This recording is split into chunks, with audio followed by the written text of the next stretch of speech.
what it's like to grow up poor. Sir, what is your name? Marshall Mathers. And Mr. Mathers, can you read, write, and understand the English language? Raised by a mother that was a single parent, a whole family full of nutty people that fight constantly. The man whose lyrics earlier attacked his mother. On welfare all your fucking life, bouncing around from school to school to school. It's really, really sad that little kids are listening to this. Death in your family, guns in your family. He is a violent misogynist. He advocates raping and murdering his mother. And the Grammy goes to Artist of the Year. The award goes to The Oscar goes to Eminem. Eminem. Your relationship with Eminem, where did it begin? How's it going? And what does he think of me? Em is the greatest rapper of all times. I just adore him. They cannot tell me what I should say or what I shouldn't say because they don't know my life. They don't know how my life has been. And I was going to make it regardless of what anybody said. Picture this. 20-year-old Marshall Mathers and his friends were riding in their car. A Michigan resident since moving to the D with his mom as a child. Marshall couldn't help but get sucked into the Motor City street life. He decided to take out his frustrations by participating in a drive-by shooting. Rolling past two hookers, Eminem fired his paintball gun, and not long after they were pulled over by the police. They were thrown to the ground and they were handcuffed. Em and his friend, they were taken to jail, but not before one of the cops called Em a homophobic slur. That's because, well, he was wearing an earring. M sat in a cell anticipating some jail time for the assault. After the witnesses didn't show up to court, well, the case was thrown out. Thank God for hookers. They got other places to be. Well, this event would be loosely recreated in his famous movie 8 Mile. M inspired metaphorical shots at nearly every celebrity you've ever heard of. From NSYNC and Britney Spears all the way to a guy named Donald Trump. Along the way, he's caught flack from just about every interest group on the planet for his violent, misogynistic, and homophobic lyrics. In 2000, Canadian politician Valerie Smith, she even tried to have him banned from performing in Canada. Well, that night at his Toronto show, he gave her a shout out.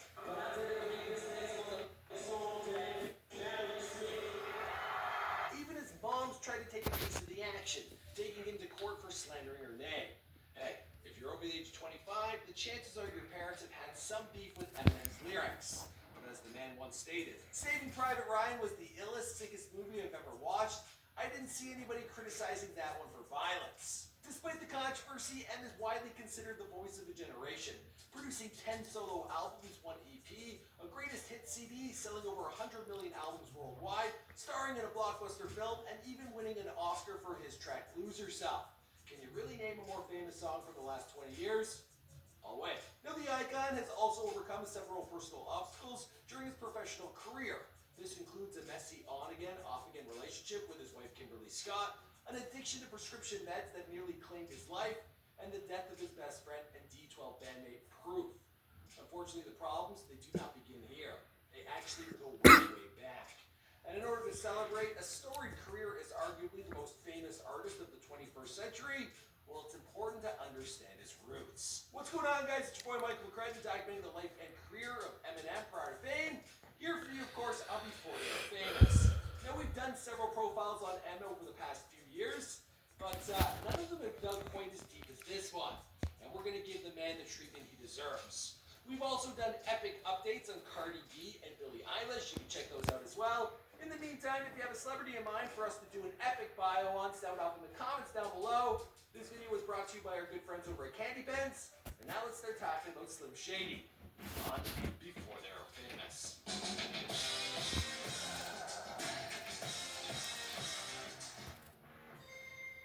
Hey, be sure to subscribe and hit that bell. Boom!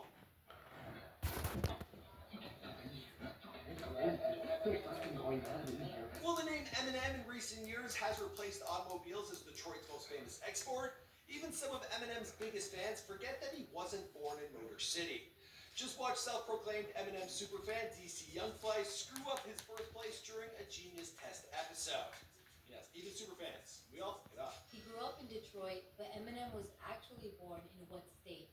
California. To understand the anger so prevalent in Marshall's lyrics, one must first understand where it comes from. I'm not just talking his Detroit upbringing, it goes a little deeper than that. While his trademark style has become synonymous with Rock City, it turns out he actually has deep roots in America's rural Midwest. Made up of English, Scottish, German, and Swiss ancestry, Well, the rap god's lineage is stained with the damage of drug abuse, abandonment, and mental illness. My album is kind of like inviting you into my world. If you want to come into it, you do. If you don't, you don't. Marshall's grandmother, Betty Cresson, was born in Highland, Kansas. Her mother left her father, taking 9-month-old Betty, to live with her alcoholic grandfather in St. Joseph, Missouri. St. Joseph is a small working-class town located 1 hour away from Kansas City. Well, it had gone down in history as the death location of legendary outlaw Jesse James. It would soon be known as the birthplace of the man who robbed you of your innocence. It was here Betty spent her formative years, getting married to a man named Nelson at just 14 years of age. On January 5th, 1955, Betty gave birth to Debbie Nelson. She was the first of several kids. Now, Debbie was known to have violent outbursts as a child. After Betty divorced Mr. Nelson, her daughter's dysfunctional surroundings left her vulnerable to many different types of abuse. At the age of 12, Debbie claims to have been molested by a man Betty had over. Debbie grew up in the middle of the hippie movement, described as a flower child who adored Jimi Hendrix. In 1970, at just 15, well, she met a boy named Marshall Bruce Mathers II, who was 6 years her senior. Now, the two played in a band together called the Daddy Warbucks, touring along Marshall's home state of North Dakota as well as Montana. The couple eloped in 1972. Not long after, pregnant Debbie relocated back to St. Joseph, Missouri, and on October 17, 1972, her son Marshall Bruce Mathers III was born. Debbie states that when he was born, she was determined to provide for her son, giving him the life that she never had. In an interview, she claimed, "I made a promise with God, the alcohol, the drugs, the drinking, the pot, any of that stuff, they would never go through that. The fighting, none of that." And as we all know, well, things don't always go as planned. Now, the family moved to North Dakota, shacking up in Marshall Sr.'s parents' basement and taking up work at a local motel his father had owned. Now, this is when things started falling apart. You mean an underage marriage is destined for failure? I can't believe it. Many family members close to Debbie claim that her husband was highly abusive. He would even like to throw knives at people's feet to see how close he could get without hitting them. Yeah, and we thought Debbie was the crazy one. Now, with the abuse being too much to bear, she took Marshall and headed back to St. Joe, marking the first of many moves he would experience throughout his youth. Marshall was introduced to music pretty much out of the womb. Debbie, being a fan of rock, well, she took him to see Talking Heads when he was just a toddler. As you can imagine, young Marshall, he was left curious about his father's whereabouts. As a little boy, he would draw pictures and give them to his grandma, asking if she could send them to his father. Now, Betty, she did her best, reaching out to the Marshall's family for anyone who was in touch with them, but as it turns out, he had taken off to California. As he got older, of course, Em learned to write, and he would send his father letters, only to find them labeled return to sender. To this day, well, he's never met Marshall Sr. Probably for the best. Eventually, young Marshall, well, he gave up. Now, he exhibited strange behavior as a boy. Family members, they claimed that he constantly rocked back and forth whenever he heard music. It got so intense that he had to be put on Ritalin. And one teacher at his elementary school, she told Debbie that she believed that her boy, he was retarded. Yeah. Where are we headed for? We're gonna go to my old house, and I'm gonna knock on the door and see if I can get in because I left something in my room. And spent much of his childhood bouncing back and forth from Missouri to Michigan, switching schools an average of every 2 to 3 months. He at one point lived in the small Missouri town of Savannah. The length of time, however, it's been unspecified. We did find an article written by a St. Joe newspaper where a man named Andy Stanley, he suggested Em and Debbie lived in the Cedar Tree Apartments in Savannah. He went on to tell a story where the rapper, now at the height of his career, well, he showed up to Miller's General Store by Highway 71, where Andy worked as a cashier. He claims that M walked in with 2 bodyguards and asked him where the old middle school was. He then gave Andy a signed photo that read, "Andy, nice being ya. Appreciate the love, homie." Now, due to his impoverished Midwest roots, in addition to his character in 8 Mile, well, many have come to believe that Eminem grew up in a trailer park. This is a misconception. However, he did live in many different types of homes. Everyone can come from a trailer park. Why can I not break that stereotype? I've lived in them, yes. Many of them, for many years. Eminem would grow up alongside his grandma Betty's son, Ronnie Nelson, who was only 3 years younger than him. His uncle Todd Nelson would also be present in his life, although M has admitted that the two, they weren't that close. What are you doing, Chris? Getting some revenge. You don't just think you can climb up and get away with it. Eminem has opened up about his family's love of firearms. Eminem shared a story where Todd took him to a Missouri firing range at just 11 years old so he could shoot AK-47s. He would also fire a Colt 45 Todd would later use to allegedly murder a supposed pedophile. Yeah, live with him. You can't shoot with a... No mental illness it ran in Eminem's family, and mixing the illness with guns is definitely not pleasant. Todd, he would unfortunately commit suicide at the age of 43 after shooting himself in the head. It was Marshall's birthday. His uncle Ronnie, he also exhibited several signs of instability. According to Marshall, Ronnie burnt his grandmother's house down at 7 years old, and he also killed a hamster after throwing it in the microwave. Due to their short age gap, Ronnie and Marshall, they were close. They were both children from broken homes surrounded by absolute craziness. And with all the moving Marshall did, Ronnie was the only consistent friend he had throughout his childhood. Ronnie was a music lover who would often make himself mixtapes, and it was through his uncle's love of music that he was introduced to a little thing called hip-hop. Ronnie brought over the Breakin' soundtrack, which featured Reckless by good old Ice-T. Now Marshall, he was introduced to a whole new world, immersing himself in hip-hop culture. He and Ronnie would even go to the park with a piece of cardboard and attempt to breakdance. Marshall also began to show an interest in rhyming words, often bursting into Debbie's room late at night to ask if one particular word rhymed with the other. Now rappers would express themselves and how they felt through lyrics, something young Marshall, he truly respected. Eminem had found another early form of expression. As a lonely kid, he would often draw comic book characters. Now professionals have suggested that this was a way for him to feel powerful in an environment where he was anything but. Eminem has claimed to be a victim of abuse at the hands of his mom, Debbie. Because he attended several different schools, he was also the victim of bullying. One such bully was D'Angelo Bailey, who has been immortalized in the song Brain Damage. He also tried to sue M. Didn't think that went anywhere. Guy's a janitor now. Good for you, D'Angelo. While attending Dort Elementary School in Roseville, Michigan, Debbie would pick him up from school. One afternoon, he didn't come out of the building. After two kids told her that he was in the bathroom, she ventured inside to find him laying in a pool of his own blood. He had been bludgeoned with a snowball packed with a hard object. Debbie rushed her son to the hospital, and in the span of 4 days, he apparently saw over 21 doctors, all of whom said he would never be the same. As it turns out, he had suffered a cerebral concussion, which would alter his brain. Now, according to Marshall, when he woke up, the first thing he said was, "I can spell elephant." Debbie, she had to teach Marshall to speak once again, as well as dress himself and tie his own shoelaces. She ended up suing the school district after her medical bills came in at over $150K. It was incidents like this that affected him heavily as a young boy. Settling in the Detroit area in his teens, Marshall found himself the odd man out. One of the few white kids at a predominantly African-American school, he was often the subject of reverse racism. Now, in order to fit in, the naive kid, he would rock an African medallion out in public. And as you can imagine, the reception, it wasn't too great.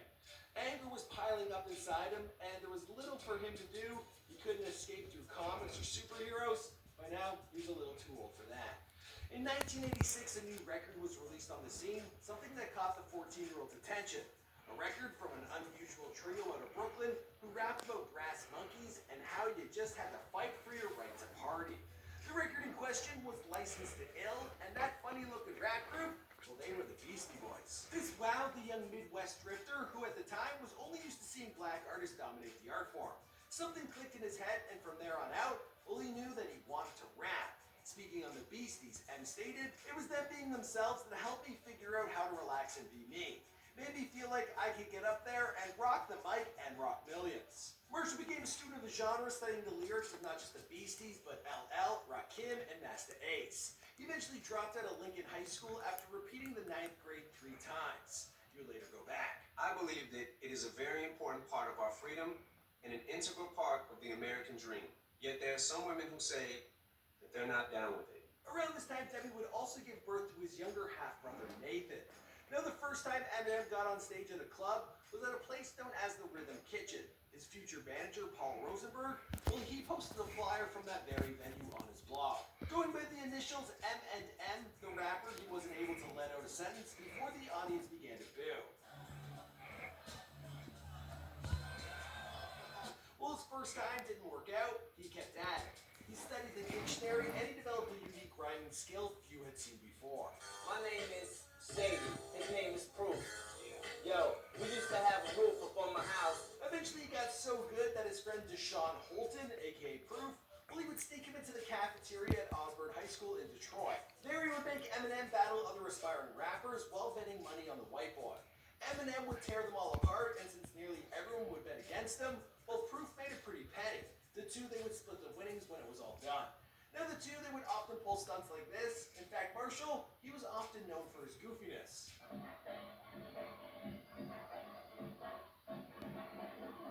During this time, another love came to his life. In the late 80s, his mom Debbie, she housed foster kids for the state of Michigan. One of these young girls was 13-year-old Kimberly Scott. Her and Marshall, they hit it off over time, with Debbie finding the two fooling around in his bedroom. And well, from there on out, the two would become an item. Happy birthday to you. Because Debbie treated Kim like her own daughter, she didn't approve of the two having a relationship, and eventually she booted them from her home. And the couple, well, they stayed at a home of Marshall's friend Bob. He continued his quest to become a professional rapper, playing with a group called New Jacks and later Basement Productions, alongside Proof and another friend called Mannix. He would also go on to battle at Detroit St. Andrews Hall. In this venue's basement was a place known as the Shelter. It was here the MC would begin to make a name for himself as a vicious spitter. Any rapper saying those kind of rhymes, in this day and age, in this period of time, trying to battle Eminem. Well, the couple stayed together, living at his friend Bob's house nearby, while Marshall's family life was falling into turmoil. Debbie, she developed an addiction to prescription medication, and she remained a looming presence in his life. But something else had soon happened. Marshall's uncle Ron, he died of a self-inflicted gunshot wound to the head at just 17 years old. Suffering from depression, he had committed suicide. It was a heavy loss for young Marshall. His childhood friend who helped him open his eyes to the world of hip-hop had killed himself, and the reminder of his family's history of both mental illness and violence, well, it made it all the more devastating. Too distraught to attend Ronnie's funeral, well, Grandma Betty, she sent him a video. In the early 90s, Basement Productions, they changed their name to Soul Intent, and they recorded an album called Crackers and Cheese. This would attract the attention of Bass Brothers and FBT Productions. His relationship with Kim, well, it was a rocky one. Half the time, Marshall was living with Proof and several other rappers in a house on 8 Mile and Novara Street. This was on the east side of Detroit. They would grind tirelessly recording music while supporting themselves with jobs at Little Caesars Pizza. When M would go visit Kim, well, he would venture through rough neighborhoods. Now, there is a rumor that Eminem was once shot on his way to her house, but we believe that that was misreported. He was apparently just shot at. Not as bad, but still. Ed would also take up work at Gilbert's Lodge in St. Paul, Michigan. Now, due to his schedule with music, he constantly asked for time off. Rumors were that Eminem was a decent short-order cook, with his favorite food to make for himself being fajitas. He would often befriend the restaurant customers, and some of them liked him so much that they would drive all the way back into Big Bad Detroit just to attend his gigs. An associate by the name of Maurice Malone, well, he would also open up a venue known as the Hip Hop Shop on 7 Mile Road. There, some of Detroit's heaviest rap battles would go down. The goal for many battle rap participants was to eventually end up competing in the Rap Olympics or Scribble Jam, an annual hip-hop festival held in Cincinnati, which was dubbed the biggest music event outside of Woodstock. Eminem, however, he had his eyes set on a hit record. It was at this time when he would meet local Detroit MC, con artist, Bizarre, Kaniva, Bugs, and Swift, and they quickly became his associates. Look, oh my God, dude, it's him. For real. Dude, for real? Dude, I know it's him, man. Dude, I'm telling you. Dude, I know it's him. God! Eminem's drive for success in the Detroit music scene gave him a chip on his shoulder. No matter how many battles he competed in, no matter how many ciphers he slayed, people were doubting the white boy from Missouri every chance they got. Growing frustrated with this reality, well, he wanted to sink his teeth into anybody he could. Hanging around the Roseville Music Shop record time, well, Eminem would even battle a young Kid Rock at his in-store signing. The pressure built in 1995 when Kim gave birth to daughter Haley J. Mathers. With a daughter and a low-paying restaurant job, well, it was do or die for Marshall Mathers. He needed a hit album that the mainstream market would enjoy.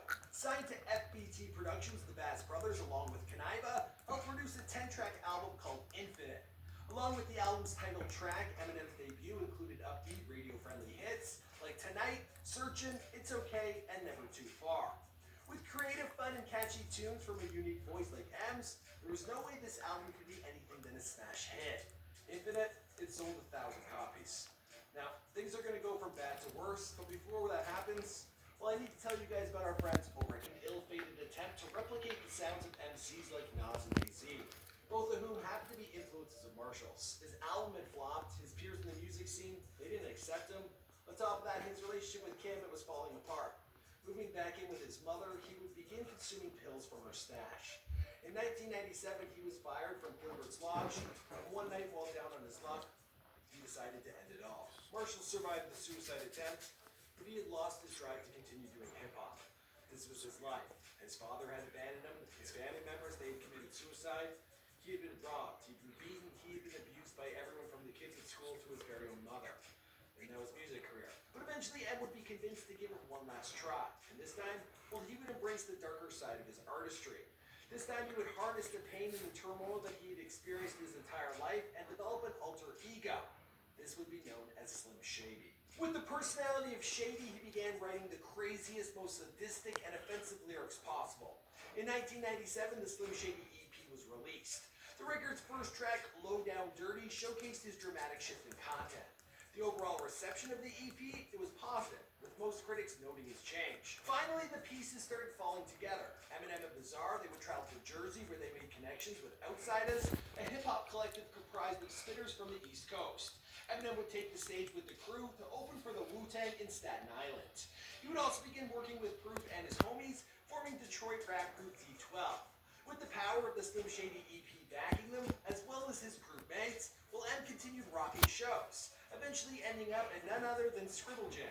It was here he battled his way up the ladder, making it to the final verses against Juice. Now he ended up placing second. After losing to Juice, a guy approached him and he was impressed by M's raw aggression. He asked if he had a tape that he could see. So M gave him a copy of the Slim Shady EP. Discouraged, the rapper, he returned to Detroit, but soon after he received word that the person he gave his album to was an employee for Interscope Records, and he had forwarded the music to Mr. Jimmy Iovine. He played that for Dr. Dre, and all of a sudden Eminem, he was sitting down with the doctor. When M showed up, he was dressed in a yellow jumpsuit, he didn't have any other money, any other clothes, and Dr. Dre, he wasn't expecting to meet a white boy, but as they say, the rest is history. As for the rest of the story, you know the story, because this is Before They're Famous. My name's Michael. Be sure to check them out. The link is down below. I'll see you guys in another video. And if you watch this video, just give me a thumbs up on Twitter. Just let me know.